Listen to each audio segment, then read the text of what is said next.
pressure increases, right? Suraj, are you there?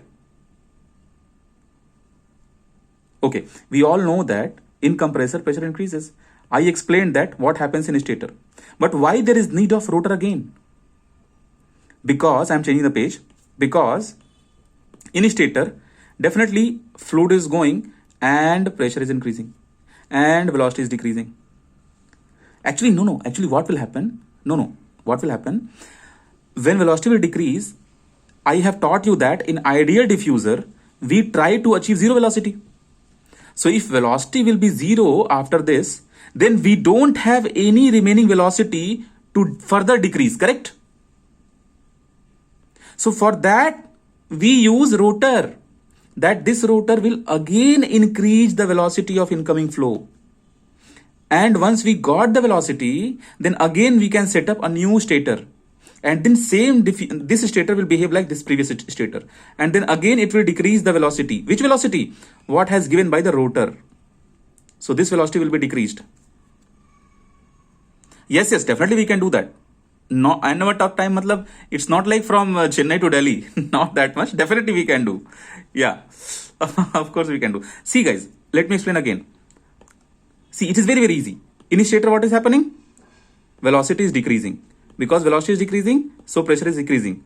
Pressure is increasing, that is our job for the compressor. This is done, right? Pressure increased. We achieved the pressure. Role of compressor over. But because this pressure will not be sufficient by the single stator, so we need another stator, another stator, another stator. But if you don't have velocity, stators will not work. Right? Are you getting my point? Because if you put one stator, velocity got down only in one stator. Now you don't have velocity remaining. So this stator will do what? Nothing.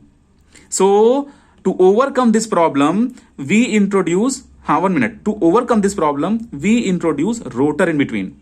So if velocity is decreasing from here, so to maintain the velocity, we run the rotor. So rotor will impart energy and momentum to this slow down flow, and it will increase the kinetic energy of the flow. So again we got the velocity. So already here we had, actually this time also pressure increases. Why? Because the shape of the rotor blades.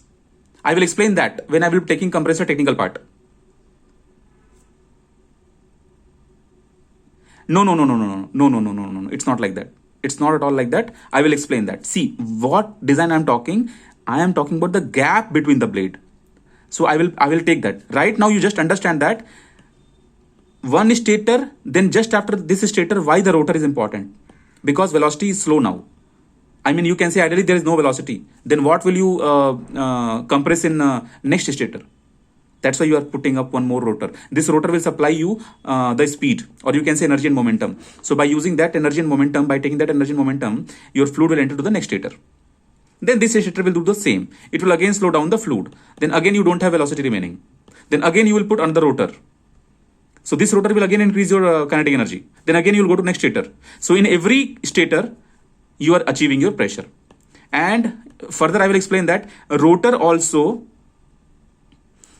definitely, because of the gap in the blades. Those plates we are setting in such a way that it should behave like a diffuser. So there also your pressure is increasing. So it means what? Some pressure is increasing in stator and some pressure is also increasing on rotor. So that's why degree of reaction comes into picture. I will take that. I hope it's being clear, right? Logesh, are you getting? Okay.